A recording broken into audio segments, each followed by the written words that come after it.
Top Telangana news కి స్వాగతం. నేను పవని. పంచాయతీ ఎన్నికల వేళ 32 మంది ఐపీఎస్ లను బదిలీ చేస్తూ ప్రభుత్వం ఉత్తర్వులు జారీ చేసింది.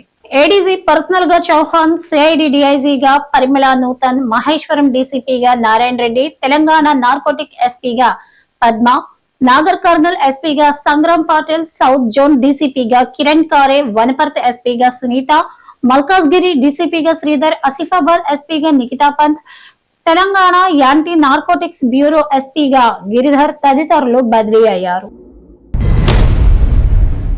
త్వరలో జరగనున్న పంచాయతీ ఎన్నికల్లో బీసీలకు 22% రిజర్వేషన్లు ఖరారు చేసినట్లు విశ్వసనీయ సమాచారం.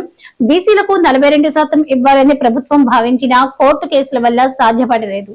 దీంతో 2019 ఇచ్చినట్లే రాష్ట్ర వ్యాప్తంగా 22% ఇవ్వనుంది. కొత్తగా ఏర్పడిన మున్సిపాలిటీలో కలవడం వల్ల మండలాల వారీగా బీసీ రిజర్వేషన్లలో హెచ్చుతగ్గులు ఉండే అవకాశం ఉంది.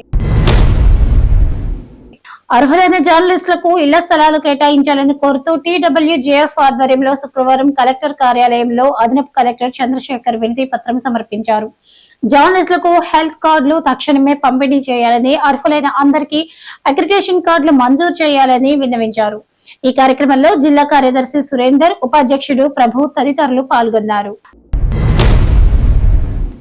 ప్రజలకు వైద్య సేవలు అందించడంలో ఆశా వర్కర్లు కీలక పాత్ర పోషిస్తున్నారని భారతీనగర్ కార్పొరేటర్ సింధు ఆదర్శ రెడ్డి అన్నారు.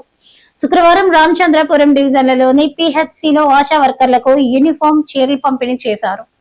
కార్యక్రమానికి రామచంద్రపురం కార్పొరేటర్ పుష్పనాగేష్ యాదవ్ తో కలిసి సింధు ఆదర్శ రెడ్డి ముఖ్య అతిథులుగా హాజరయ్యారు. ఆశా వర్కర్ల సేవలను ప్రశంసనీయమని కొనియాడారు.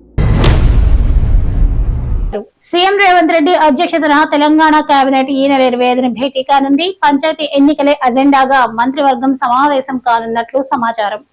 ఎలక్షన్స్ నోటిఫికేషన్, పోలింగ్ తేదీలపై తుది నిర్ణయం తీసుకునే అవకాశం ఉంది. వచ్చే నెల 11, 14, 17 తేదీల్లో నిర్వహించాలని ఇప్పటికే ఓ అంచనాకు వచ్చినట్లు తెలుస్తోంది. మొదట సర్పంచ్, తర్వాత ఎంపీటీసీ, జెడ్పీటీసీ ఎలక్షన్స్ జరగనున్నాయి. ఇది వాళ్ళ టాప్ తెలంగాణ న్యూస్. రేపటి టాప్ తెలంగాణ న్యూస్ లో మళ్ళీ కలుద్దాం.